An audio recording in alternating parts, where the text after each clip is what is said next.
harka fuunii akkam jirtanii kabajamtoota fi jaalatamtoota chaanaalaa ayyaantu asallaa jiru jalatti argamtan nagaan koo bakka jirtatti sinaa qaqqabu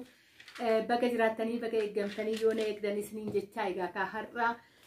meeshaalee obboleetti keenya tokkoon qabadhee karaa keessan dhufee tura viidiyoo kan laayik sheer gochuun dagatina warroonni chaanaala keenya faarawaa tatanuu raattan sabskraayibii godhuun maatii keenya taachuun gamanumaan affeerraa kootidha. Egaa meeshaalee kana hunda isaayyuu addaan hiikeen isinitti argisiisaa keessa isaallee duuba isaallee bilbiloota uffatatu jira wantoota baay'eetu jira viidiyoo kan laayik gochuu hin dagatina. Egaa kun akka argattan saamsingii ariifii kan ta'edha jechuudha kunuuti. Tokko kana kafarii ofiifitti binnee gaalaaksii gubbaarra ofiifitti binnee akkasumas immoo meeshaa guutuu binnee fitoo kara meeshaa baay'eedha kan obboleetti keenya ijoolleedhaaf kara harsiititti kan deemudha isiniin jechuun jaaladha. Egaa warroonni nu faana turtii gootan hundi keessanuu galatoomaa ijoolleen meeshaalee nu biraa qabdanis hundi keessanuuyyuu egaa ka haala kanaa amanamummaan kan isinii geessinu isiniin jechuun jaaladha. Gatiillee tokko tokkoon isinittan hima erguun dhaqina obsaan dhaggeeffadha isiniin jechuun jaaladha. Egaa biyya keessa bilbilli gaariin akka hin jirre gaafa biyyaa baatanii bilbila maaliyyoo fidi bilbila maalii fidi abbaa maaliyyoo fidi abbaa maalii fidi namaan jedhanii maaliif asitti akka waan natsaa namaa kennamu wayii anaanis hin jedhan asumattuu anamma waanan ijoollee wajjin dubbachaa jiru waan beekaniifi nuufichisiisii naan jedhu gaafa anitti himu gatii hirrifatan jechuudha maaliif asitti wayyaa waan ta'eef. Egaa kan waan ajaa'ibaa waan babbareed diizaayinii obboleettiin keenya ijoollee ishiitii hojjisiiste waan bareedaa ta'e warroonni filachuus barbaadan keessattuu anikaa carqii kanan isinitti argisiisuu barbaada. Carqiin yeroo baay'ee waan akkanaa kan akka shaamaa wayiiti kan ittiin hojjetamu kuni garuu arga uffata isaa jechuudha. Uffata mirxii ta'edha kan irraa hojjetame isiniin jechuun jaaladha. Kanarratti waanan itti gammade keessaa egaa ka isinirraa isinan eegaa diizaayinii kana miidiyaa irraa gadi buustee obboleettiin kun anatu gadi buusee fi kan akkanaa shaggaadhaan bareeda jedheen argisiise ishiinillee baay'ee jaalatteetidha jechuudha. Ijoollee lama ijoollee waggaa 14 waggaa 16 kan hojjetame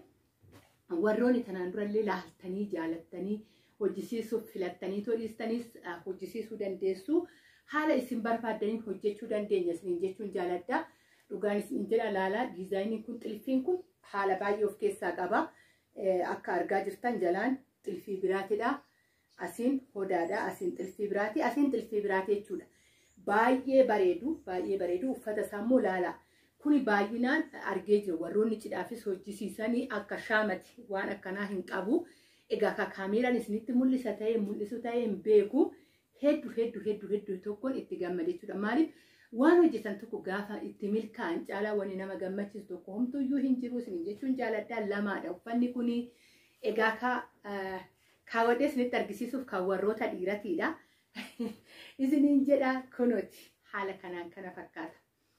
Kan xiqqaatiif kan guddaa ta'eetidha kan hojjetame kuni kan xiqqaati. Kuni kan isa xiqqichaa kan waggaa 14ti. Egaa ka asuma jala jirti obboleettiin koollee kan ijoollee ishiitti hojjisiiste waan ta'eef koomentii ishiillee dubbisaa akkasuma immoo wal eebbisaa ijoollee warri ijoollee qabdanis warri ganaa wal argachuuf eegdanis wal eebbisaa eebbi gaariidha. Namni nama eebbisuun eebbifama jedha sagaleen waaqayyoo waan ta'eef iyyuu isiniin jedha. Diizaayinii harka isaallee akka argaa jirtan haala kanaanidha. Suuraa isiin irraa kaa'ame isiniifan kaa'atan bileelii gubbaarra ilaaluu dandeessanii.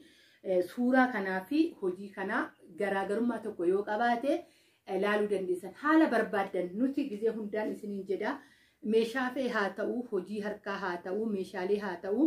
kan isin jaalattan kan isin filattan ergachuu dandeessu haala isin barbaadanii fi haala fedhii keessan akka isin feetanitti isinii hojjennee isinii baasnaa isiniin jechuun jaaladha. Erguun naqina meeshaan kun hin dhumanne uffanni kun suufidha. Wajjiniin kan hodhisiifame kunis akkasumatti wajjin uffatee jira warroonni uffata aadaa beeksisan uffatan jechuudha suufidha. Carqii akkanumaan isinitti fakkaatanii akkam godhee akkan isinitti argisiisu hin beeku suufidha. Egaa kana fakkaata haala kanaanidha jechuudha. Kan hodhamee tokkofamee baay'ee diizaayinii baasuun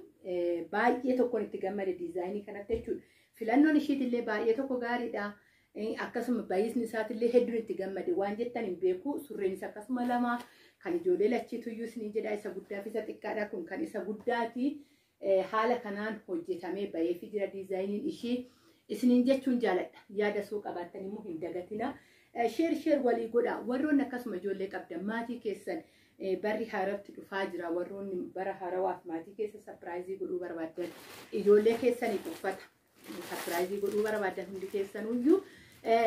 nu dubbisuu dandeessu bilbilli keenya duwwaa 943826745 heloo nuun jedhaa bakka barbaadantti isin ergina eessa deemaa wajjin harsiidha kan deemu bulchaanaa jedhamudha ijoolleen keessan jiraachuu dandeessu baay'inaani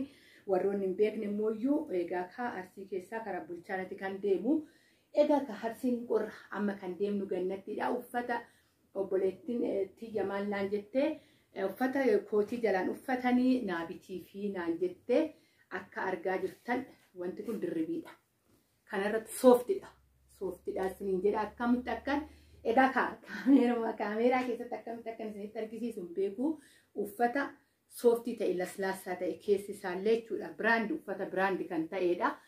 keessas isinittan argisiisa jechuudha haala kanaanidha keessi isaallee baay'ee laslaasaa fi kan gizee uffatu sitti oo'udha egaa ka harsii barana baay'een deddeebi'aatu jira qorri isaa ammaanuu waan inni fakkaatu isiniin jechuun jaaladha kanaa uffatanii egaa namni kara biraatti oo'a keessa turre akka adaamaa kana keessa turre dhugaa dubbachuuf achitti jiraachuun baay'ee ni ulfaata uffata biraandi kan ta'edhaan isiniin jedha egaa ka ijoollee lachiifuu kan waggaa 16tis kan waggaa 14tifis biteechuudha akka argaa jirtan shigiidhaan kan jiru shigiidhaan jira kunuuti mallattoon isaatillee irraa isiniin jedha orijinaal biraandii kan ta'edha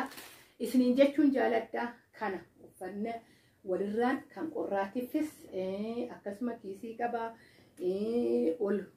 mallayyoo qabaa ol uffatanii kootii ofirraan uffatanii egaa kan hin beektu ijoolleen biyya qorraa keessa jirtan uffan iyyaa uffata biraandi kan ta'edha isiniin jechuun jaaladhaa dhugaa dubbachuu fi kunooti wanni isaa irratti jira isiniin jechuun jaaladhaa kunooti kana fakkaata egaa kaameeraa akkam godhee isinitti argisiisu hin beeku waan jiru hundaayyuu kammoo warri uffate ragaanii ba'a isiniin jechuun jaaladhaa egaa kanaadha ijoollee koo sapiraayizii naa godhii naan jetteeti obboleettiin koo isiniin jechuun jaaladhaa kunooti haala kanaanidha isiniin jedha uffata mirxii ta'ee fi keessi isaa laslaasaa ta'e yoo uffatan namatti gajjedhu yeroo kana keessa gannaaf barbaachisaa kan ta'e lachiifuu ijoollee lachiifuu bitee qopheessan jira isiniin jechuun jaaladhaa egaa haala kanaan warroonni jaalattanis warroonni ishii jaalattanis warroonni uffata kana jaalattanis laayik odoon godhin biraa hin darbina obboleettii koo immoo ijoollee ishii eebbisaa fi akkuma dura isiniin jedhe wal eebbisuun gaariidha hawwii keenyadha nus warri ijoollee qabnus ijoollee keenyatti uffisnee caalaa kan nama gammachiisu hin jiru ijoollee ofii caalaa lafa kanatti gaafa uffistes ta'ii gaafa hammattes ta'ii gaafa dubbistes ta'ii irraa fagaattee gaafa jirtu caalaa kasi gammachiisu hin jiru ani baay'ee gaafa biyya ormaa jiru gaafa daa'ima koo heloo jedhee daa'ima koo dubbise guyyaa gaafa sanii hojii odoon dadhabinan oola akkattan hojii hojjedhu hin beeku jechuudha maaliif dubbisuma ishee dubbisee waliin haasa'uudhaaf jechuudha baay'een gammada dadhabbii maleen oola jechuudha gammachuu kan ilmoo caalaa nama gammachiisumtu jiru waan ta'eef isiniin jechuun jaaladhaa ishiis immoo eebbisaa abdiidhaan ijoollee koo itti achitti xaaraa ija baay'ee ilaalaa ijoollee ofiitti uffata akka uffisanii aadan odoon hafin qorraaf odoon hafin bilbilli odoon hafin egaa kunooti irraa baasitanii samsiingii ta'uusaa haala akkanatti dubbifama kunooti samsiingii A5dha samsiingii A5dha isiniin jechuun jaaladhaa egaa kana haala kanaan kana nuti itti bitee akka jalaan cabne jennee asirraanis itti uffisneetoo jirraa maaliif lafallee hoo jalaadha iskiriiniin isaa akka jalaan miidhamneef jechuudha kan geessinuu karaa magaalaa xiqqoo kan immoo karaa baadiyyaa waan ta'eef ijoolleen immoo ijoollee barattootadha bilbilli kun bilbila guddaa fi bareeda kan ta'e maamaati jallee kaatee asumaanii egaa oduma naasaa jiru isiniin jedhaa gatii isaa tokko tokkoon isinitti nama odoon jedhu kaatee nagalaa bu'aa jirti sagaleen ishiillee waggaa isin jeeqe dhiifama isiniin jechuun jaaladhaa egaa karaa maamaa kootti kan deema dhiifama gatii isiniif himuu hin dandeenye garuu walumaa galatti gatii dadhabbiin deebisee meeshaa kana guutuu isaa obboleettiin kiyya kana isinitti himu 16,500 bichaa fixe guutuun isaa jechuudha kuni hunduyyuu walumaa galatti kana jedhee uffata kanneen jedhee hunda isaayyuu jedhee gatii dadhabbiin deebisee jechuudha 16,000 bichaa fixe obboleettiin kuni baay'ee miti dhugaan isinii jedha shunkurtii fi maalittuyyuu ni fixu egaa kaa dhiifama tokko tokkoon isinifani madheetan daantina jalaa kaatee jaal qalbii keessarraa na hambisa hedduun isin jaaladha hedduun isin kabaja haga viidiyoo biraatti walitti deebinutti bakka jirtatti nagaan haa ta'u garuu viidiyoo kana laayikii keessan nan eegaa koomentii keessan nan eegaa sheerii keessan nan eegaa maaliif obboleetti kana warri jaalatan warri ijoollee jaalatan keessattuu jechuudha ijoollee ofiitti bitteedha kanaafuyyuu baay'ee kanan tokko isinitti